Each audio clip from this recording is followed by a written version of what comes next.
అంతరిక్షంలో శూన్యం ఉందా? పాపం ఎక్కువగా చదువు లేని వాళ్ళు ఉంటారు కనుక వాళ్ళు వినటానికి ప్రయత్నించండి. మీకు అవసరమైనంత తక్కువ భాషతో విషయాలు మీకు తెలియచేయాలని. సౌండ్ వినబడలేదా?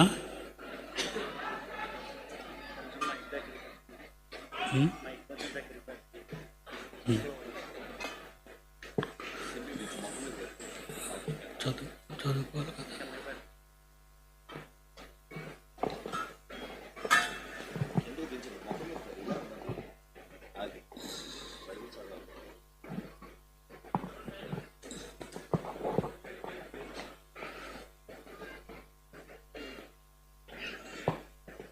పైకెత్తు, ఇది పైకి లేకుండా.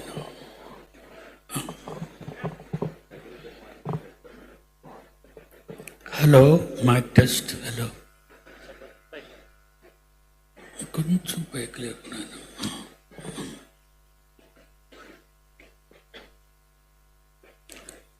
కీర్తనల గ్రంథంలో ఈవేళ నా బిడ్డ వాక్యపఠనం చేసింది. అది కీర్తన 19వ అధ్యాయం 1వ వచనం.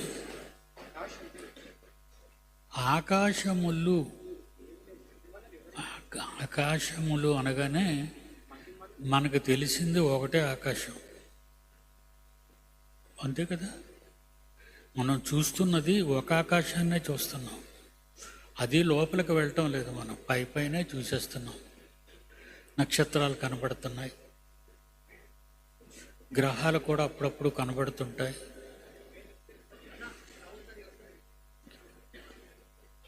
విన్నానా?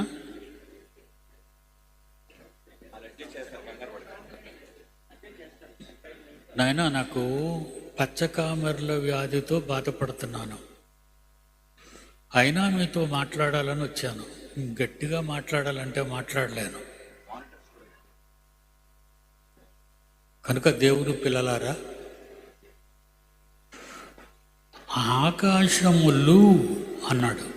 బైబిల్లో ఈ ప్రతి అక్షరాన్ని మనం బాగా ఆలోచించాలా అనిపిస్తుందండి. ఎందుకంటే నాకు ఈ ఆలోచన వచ్చింది, ప్రభువారు ఈ లోకానికి వచ్చి వాక్యం చెప్పే ఆ రోజుల్లో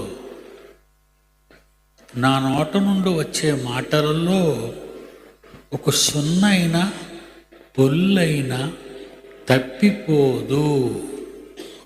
భూమి ఆకాశములు గతించిన. మత్తయి సువార్త 24వ అధ్యాయం 35వ వచనం. ఆకాశము భూమియు గతించును గాని గతించిన దానిలో ఆకాశములు అనుందా, ఆకాశము అనుందా? అంటే ఆకాశములన్నీ గతించవు, చాలా ఆకాశాలు ఉన్నాయి పైన.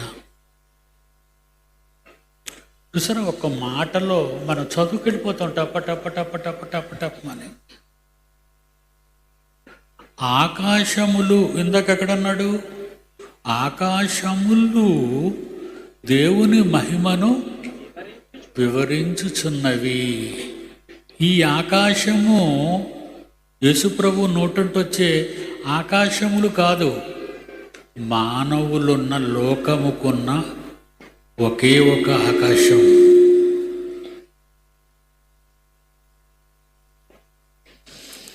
ట్రై చేయండి, వినటానికి బాగా ఆలోచించండి. ఏమండి, అంత ఖచ్చితంగా చూడాలంటే ఒక అక్షరం పోయినా పర్వాలేదు అనుకుంటే అలాగా? అసలు సున్నా పొల్లు దాని తెలుగు అక్షరానికున్న, మన భాషలో ఆలోచిస్తే తెలుగు అక్షరానికున్న ఎత్తు ఏంటంటారు వాటిని, అచ్చులు హల్లులు ఏమండి? మరి ఇవన్నీ కూడా ఆ, అవసరం. యేసుప్రభు నోట వచ్చే ప్రతి మాట, ప్రతి అక్షరానికి, పొర్లుకి ఎన్నో అర్థాలు ఉన్నాయి. అవి చదవకే శాస్త్రవేత్తలు పిచ్చివాళ్ళగా మారిపోయారు. దేవుని పిల్లలారా, ఇందాక కీర్తనలు 19వ అధ్యాయంలో ఆకాశములు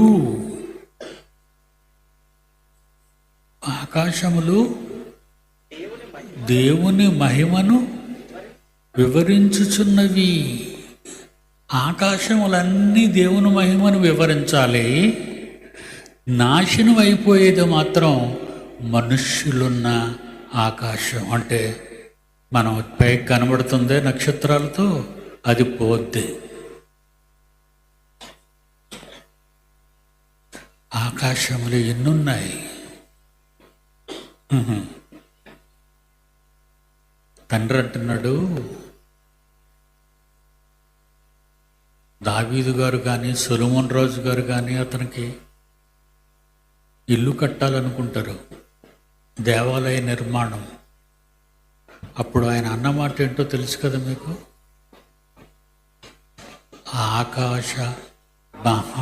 మహాకాశములు, ఆకాశ మహాకాశములు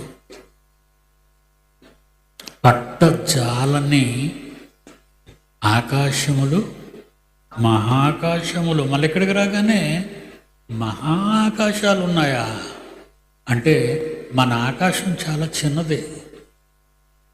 కానీ శాస్త్రవేత్తలకు అది అంతుపట్టడం లేదు. శాస్త్రవేత్తలకు అది అంతుపట్టడం లేదు, ఆకాశం ఎంతుందో అనేది. ఇప్పటికీ దాని అంచులు వాళ్ళకి తెలియక ఎక్స్పెరిమెంట్స్లో ఉన్నారు వాళ్ళు. కనుక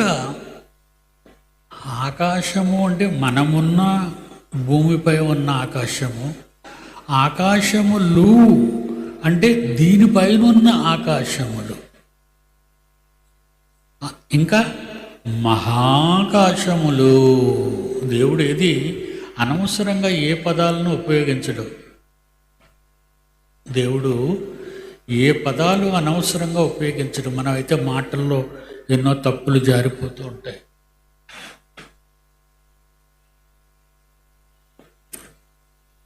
ఒకసారి చూద్దాం. మొదటి రాజులు గ్రంథం 8వ అధ్యాయం, మొదటి రాజుల గ్రంథము 8వ అధ్యాయము 27వ వచనము. రాజుల మొదటి గ్రంథము 8వ అధ్యాయము 27వ వచనము. నిశ్చయముగా దేవుడు ఈ చిన్న ఆకాశంలో ఉంటాడా? మన దగ్గర చిన్న ఆకాశం అండి, ఎన్ని నక్షత్ర మండలాలండి. ఒక నక్షత్రం, ఇప్పుడు మనం పాలపుంత అనే ఒక మిల్కీ వే అంటారు, పాలపుంత అనే ఒక నక్షత్ర మండలం మనం చివరి అడ్రస్లోని పదం. నాకు ఉత్తరం రాయాలంటే పిడి సుందర్రావు, డోర్ నంబరు, తర్వాత రాసేది వీధి పేరు, ఏ వీధిలో ఉంది నా ఇల్లు, ఆ తర్వాత జిల్లా, ఏ జిల్లాలో ఉన్నానో రాయాలి, ఆ తర్వాత south India, north India, state ఇది ఇండియాలో ఏ భాగంలో ఉన్నానో రాయాలి. మరి ఇంకా దాటితే భూమి, అది దాటితే సూర్య కుటుంబం, అది దాటితే సూర్య కుటుంబం దాటితే పాలకొంత నక్షత్ర మండలం. ఇదండి నా అడ్రస్. అది. దేవుని పిల్లలారా, మరి ఈ ఆకాశాలు ఎందుకున్నాయి? ఆకాశ మండలాలు ఎందుకున్నాయి? మొదట రాజులు 8వ అధ్యాయం 7వ వచనం. నిశ్చయముగా దేవుడు ఈ లోకమందు నివసింపడు ఆయన. సరిపోదు, సరిపోదు. మన దేవునికి సరిపోదు. ఆకాశ మహాకాశాలు సహితము నిన్ను పట్టజాలవు. అవే పట్టజాలవట ఆయన్ని. ఇదేటండి మరి ఇంతకీ ఆయన ఎక్కడున్నాడు? ఆకాశ మహాకాశాల దాటిపోతే అంతరిక్షం కాదు. అంతరిక్షం అంటే మనకు కనబడేది ఏంటది? అంతరిక్షములో మర్చిపోయారు టైటిల్. అంతరిక్షములో శూన్యమా? శూన్యములో అంతరిక్షమా? ఈ శూన్యంలోకి వెళితే మరి ఆ శూన్యంలో ఉన్నాడా? ఇంకా పైన ఉన్నాడా? ఏమండి, మన దేవుని గురించి చెప్పాలంటే భాష లేదండి. భాష లేదు. చాలా జాగ్రత్తగా ఆలోచిస్తేనే తప్ప ఇది అర్థం కాదు. మరి దేవుడు ఈ ఆకాశంలో పాలపుంత నక్షత్ర మండలంలో సూర్య కుటుంబంలో భూమి అనే 3వ గ్రహాన్ని దేవుడు పెట్టి అందులో ఆయన రూపాలను పుట్టించాడు.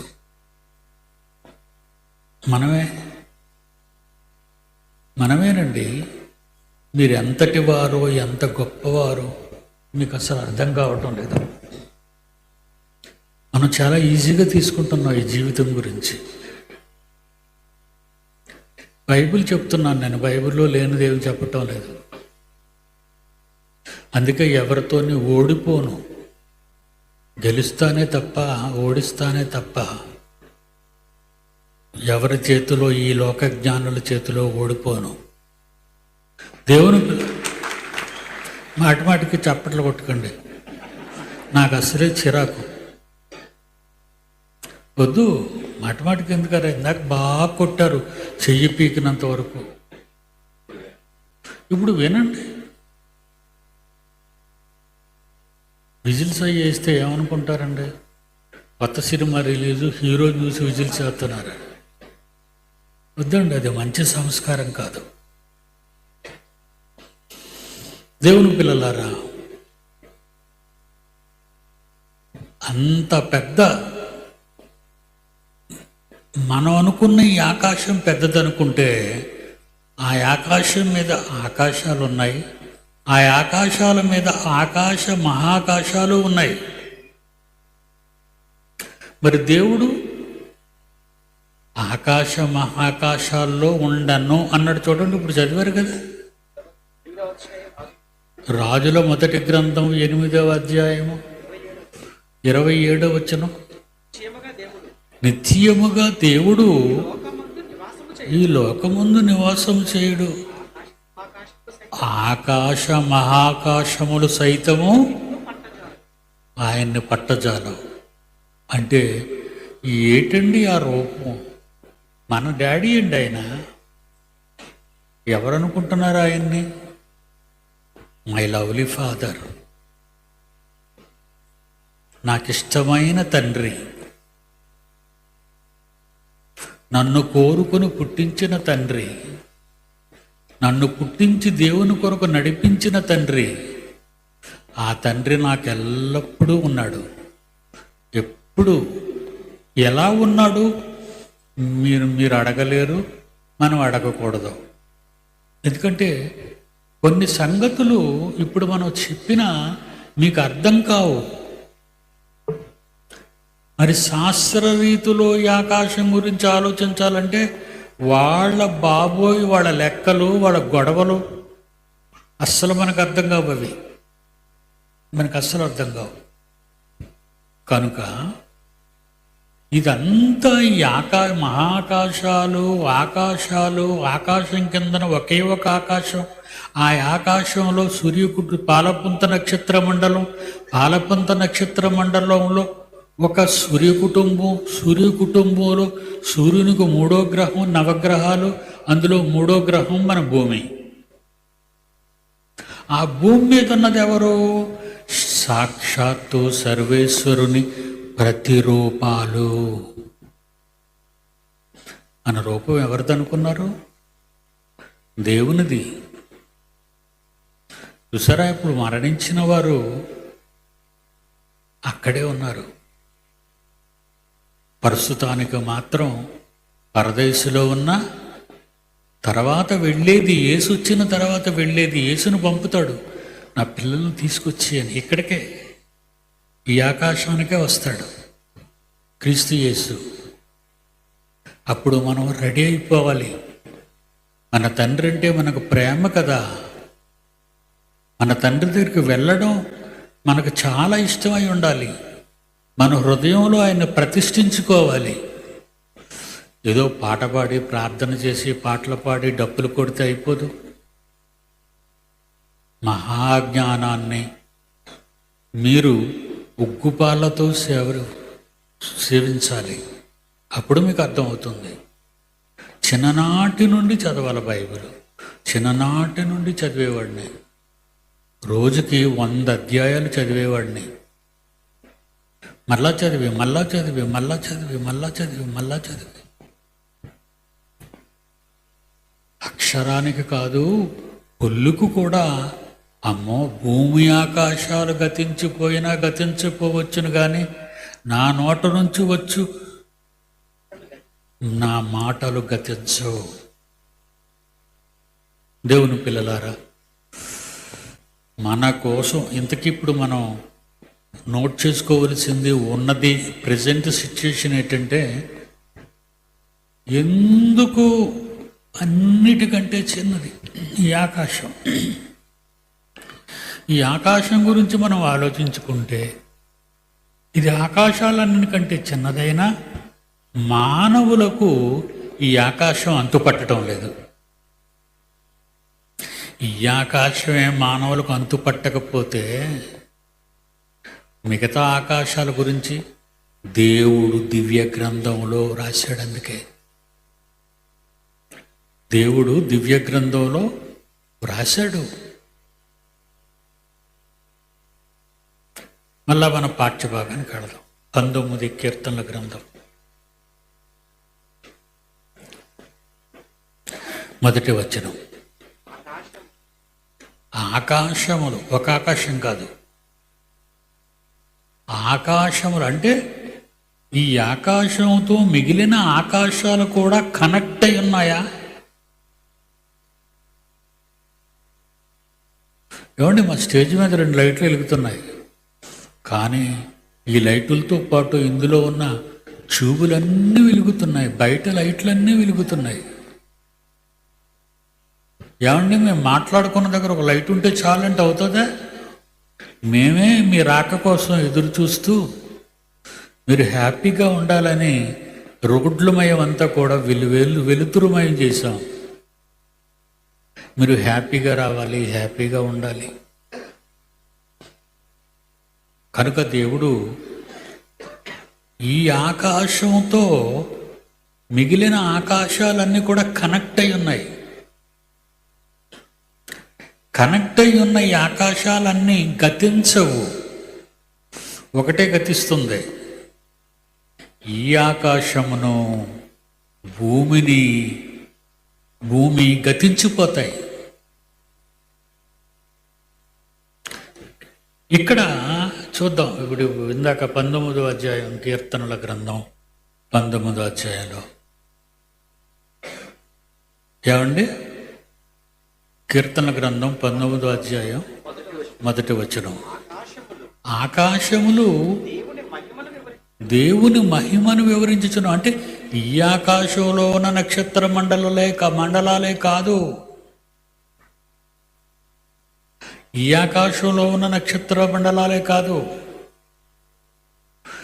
మీదున్న ఆకాశాలు, ఆ ఆకాశాల పైన ఉన్న మహాకాశాలు, ఇవన్నీ కూడా దేవుని మహిమను వివరించుచున్నవి. మరి వీటన్నీ ఎందుకున్నట్టు? అసలు ఎందుకు ఆయన ఇవన్నీ చేశాడు? ఏదో ఒక భూమిని చేసి మళ్ళీ సృష్టించేస్తే అయిపోదా? ఎంత ఎక్విప్మెంట్ ఉండాలా?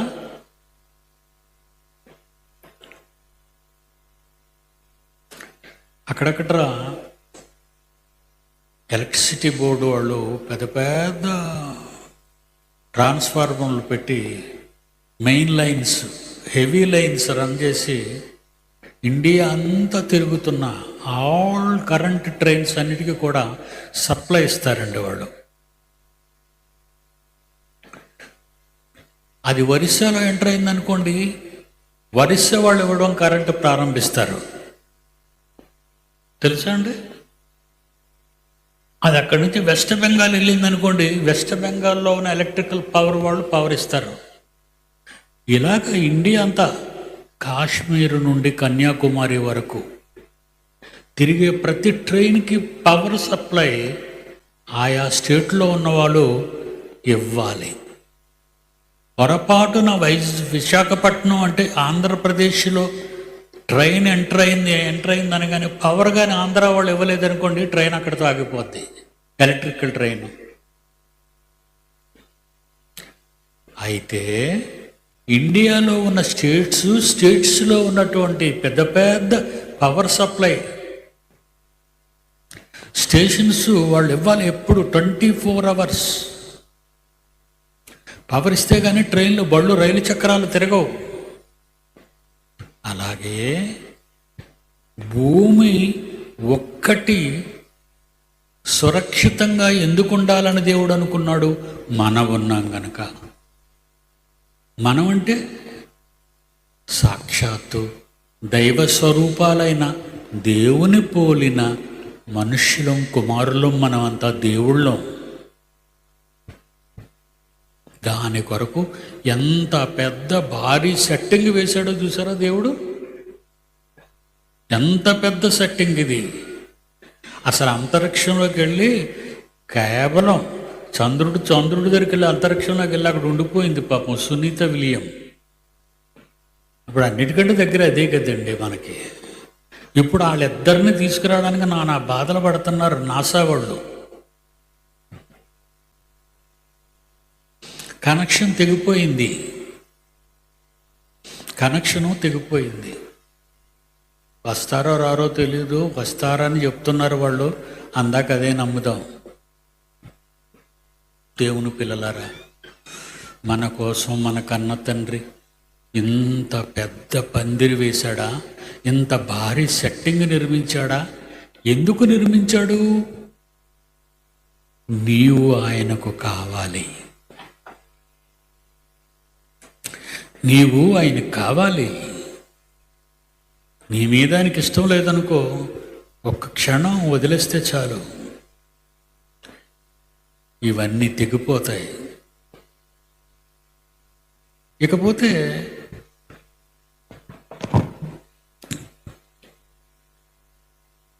లోకాసు వార్త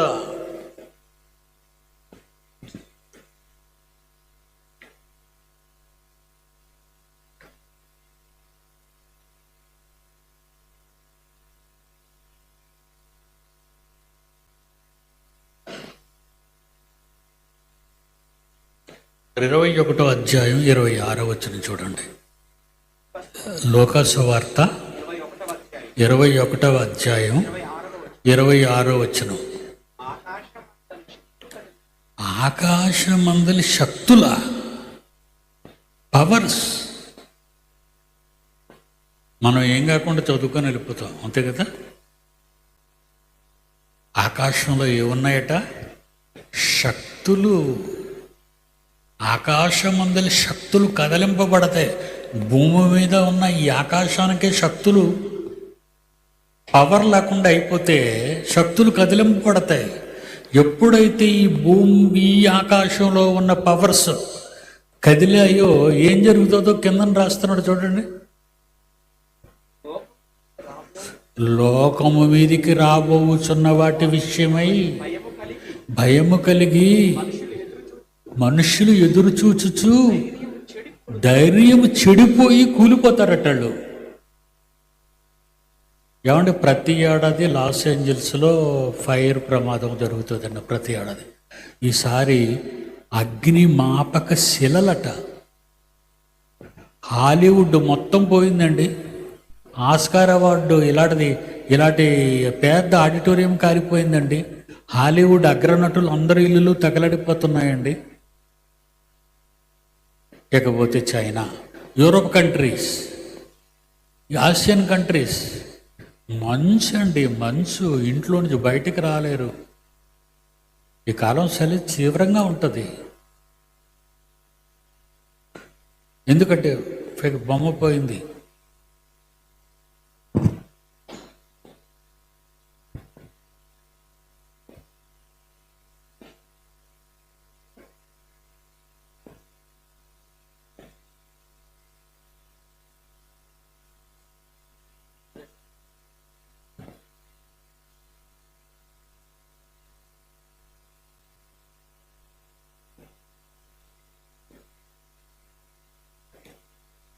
ఆకాశమందలి శక్తులు కదిలింపబడును. ఇకపోతే దాని మీద చెప్తాడు అనుకుంటాను, సూర్యుడు ఆరిపోతాడు. సూర్య తేజస్సు లేక చంద్రుడు ఆగిపోతాడు. ఈ వెలుతురు పవర్ ఇవ్వలేడిక. సూర్యుడు తన పవర్ ఎక్కడ, దేవుడిచ్చిన పవర్ అది. సూర్యుడు బాగా మండుతాడు అని మనం అనుకోకూడదు. అదన్నీ కూడా దేవుడు ఆయా గ్రహాలకు, ఆయా నక్షత్ర మండలాలకు, మనమున్న ఈ భూలోకంలోని ఆకాశం మీద దేవుడు శక్తులు ఇచ్చాడు వాటికి. మత్తయి సువార్త 24వ అధ్యాయము 29వ వచనం, ఆ దినముల శ్రమ ముగిసిన వెంటనే చీకటి సూర్యుని కమ్మేటి. సూర్యుడు ఆరిపోతే చీకటి కాదా? ఏమండి, మనకు అసలు ఆలోచించండి. సూర్యుడు ఆగిపోతే, లైట్ ఆగిపోతే చీకటి అంటాం మనం. సూర్యుడు ఆరిపోతే చీకటే కాదు. సూర్యుడు ఆరిపోవటం కాదు, సూర్యకాంతిని కూడా చీకటిలో ముంచేసిన భయంకరమైన అంధకారం.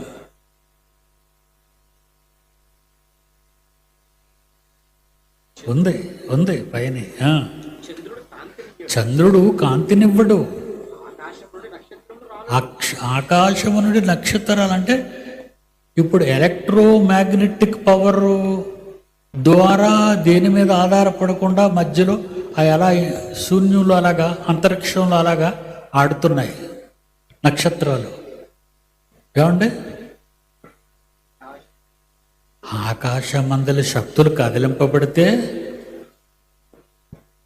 అంధకారము సూర్యచంద్రాదులను ముంచేస్తే, కమ్మేస్తే, చీకటి, అంధకారం ఎంత గొప్పది, ఆ చీకటి ఎంత గొప్పది. యేసుప్రభు గారు మీలో ఉన్న చీకటి ఎంత గొప్పది అంటాడు చూడండి. అలాంటి వాళ్ళలో ఉన్న అంధకారము, చీకటి. మత్తయి సువార్త 5వ అధ్యాయము, మత్తయి సువార్త 5వ అధ్యాయం 15వ వచనం, మీరు లోకానికి వెలుగై ఉన్నారు. 6వ అధ్యాయం 23వ వచనం, నీ కన్ను చెడినదైతే నీ దేహమంతయు చీకటిమయము, నీలో ఉన్న వెలుగు అది గాని చీకటి అయిపోయిందా, ఆ చీకటి ఎంతో గొప్పదంటే అంత భయంకరమైనది అని అర్థం. అంధకారం చిన్నది కాదండి. దేవదూతలు తప్పు చేసినప్పుడు దేవుడు దేవదూతలను ఎక్కడ బంధించాడు? పాతాళ లోకమందలి కటిక చీకటి గల బిలములలోనికి త్రోసి, బ్లాక్ హోల్స్. పేతురు రాసిన 2వ పత్రిక 2వ అధ్యాయము 4వ వచనం, దేవదూతలు పాపము చేసినప్పుడు దేవుడు వారిని విడిచిపెట్టడట. పాతాళ లోకం కటిక చీకటి గల బిలములలోనికి త్రోసి తీర్పు వరకు ఉంచుతానన్నాడు అందులో. ఇకపోతే బిలాలు అంటే గాఢాంధకారపు స్వరంగాలు. అందులోకి వెళ్ళిపోతే ఒక నక్షత్రం చచ్చిపోతే అది బిలముగా మారిపోద్ది. దగ్గరున్న నక్షత్రాలన్నిటినీ లాగేసుకుంటుంది. బ్లాక్ హోల్స్, కృష్ణ బిలాలు బైబిల్లో రాయబడిన మాటలు అవన్నీ. దేవుని పిల్లలారా, ఇదంతా పక్కన పెడితే ఎంత అడావుడు పైనుందా? అవన్నీ భూమితో కనెక్ట్ అయిందా? ఈ ఆకాశానికి మిగతా ఆకాశాలు, మహాకాశాలు కనెక్ట్ అయి ఉన్నాయా? 19 కీర్తనల గ్రంథం 1వ వచనం, ఆకాశములు దేవుని మహిమను వివరించుచున్నవి, అంతరిక్షము ఆయన చేతి పనిని ప్రచురపరుచుచున్నవి. పగటికి పగలు బోధ, రాత్రికి రాత్రి బోధ. మీకు వినబడుతుందా బోధ ఏమైనా?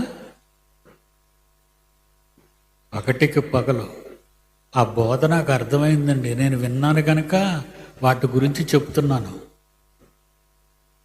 ఆ బోధ నేను విన్నాను. వీటి నిజంగా ఎవరో మాట్లాడుతున్నట్టు కాదు, బైబిల్లో ఉన్నవే. అవన్నీ బైబిల్లో ఉన్నవే. బుర్ర పెట్టి ఆలోచిస్తే ఈయన మన కోసం ఎంత పెద్ద భారీ సెట్టింగ్ చేశాడు ఆయన. కిందకి వెళ్ళిన ఆయన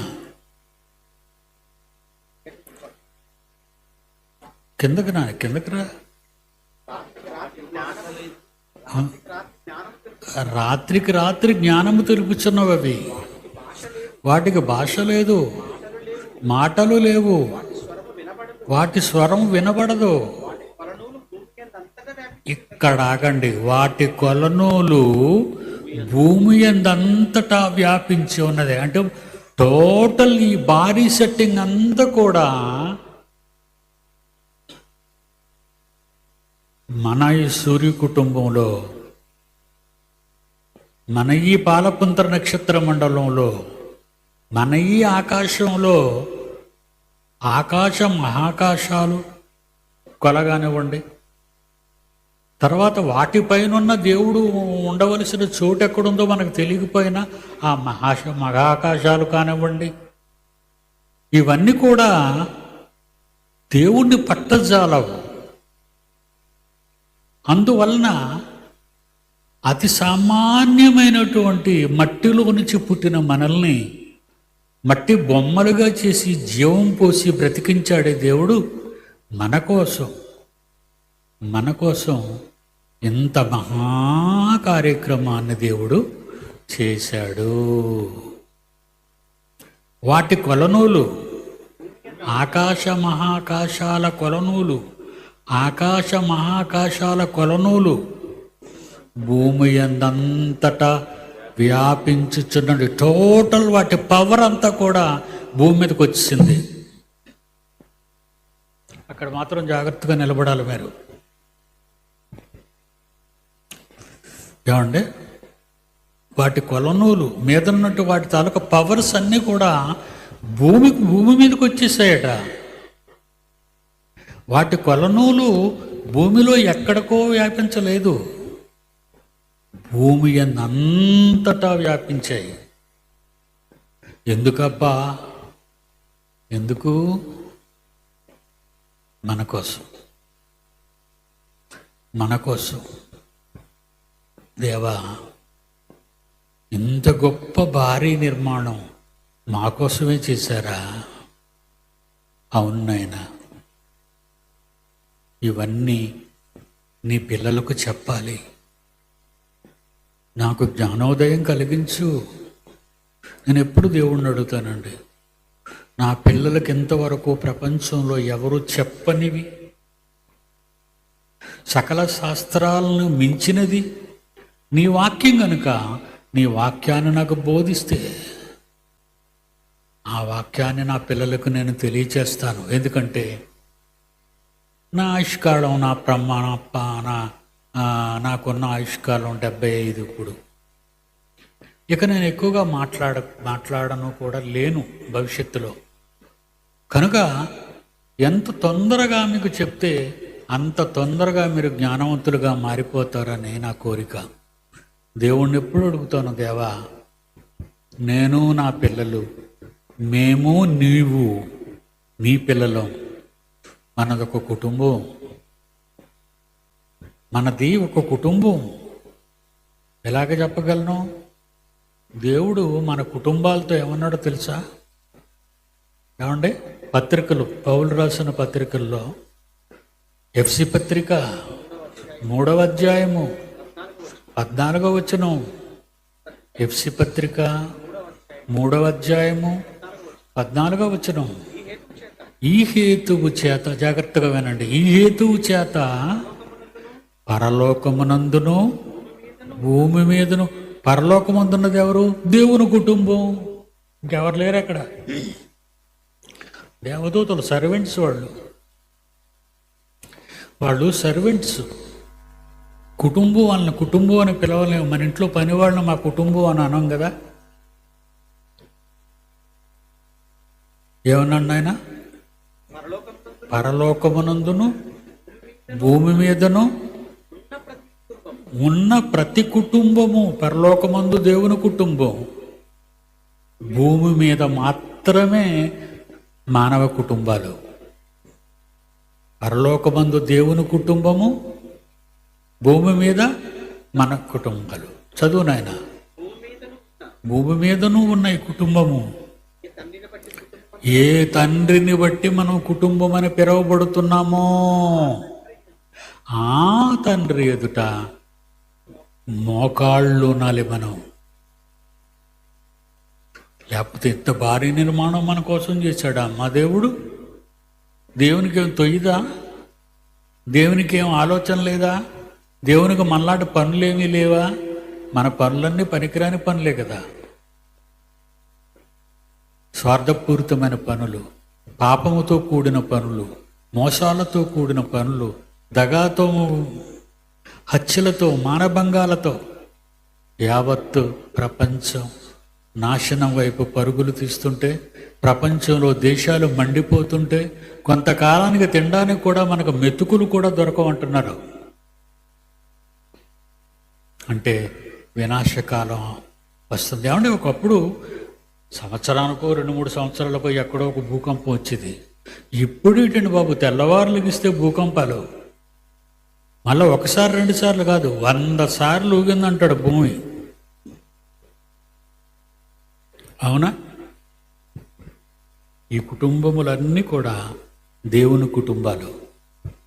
అక్కడికి ఆపుదాం, మిగతా సంగతి రేపు చెప్పుకుందాం. కళ్ళు మూసుకోండి, ప్రార్థన చేస్తాను. ప్రేమగల మా తండ్రి, మీ పవిత్రమైన నామానికి వందనాలు. నీవు నాకిచ్చిన ఈ మాటలు నా పిల్లలకు దాచుకోకుండా చెప్తున్నాను తండ్రి. నా పిల్లల్ని గొప్పవారుగా మలచండి, జ్ఞానులుగా, బైబిల్ శాస్త్రవేత్తలుగా సిద్ధపరచండి. పిల్లలు ఈ రాత్రికి చక్కగా నిద్రపోయి, చలి వలన కానీ ఇతరత్ర ఏ పురుగుల వలన కానీ ఎలాంటి ఆపద లేకుండా వారందరినీ చల్లగా కాపాడి, ఈ 5 రోజులు మీ మహాజ్ఞాన సంగతులు మీ పిల్లల ద్వారా వినగలుగుటకు, వాళ్ళని రప్పించినందుకు తగిన న్యాయాన్ని నీ పిల్లలమైన మేము చేయగలుగుటకు సహాయం చేయండి.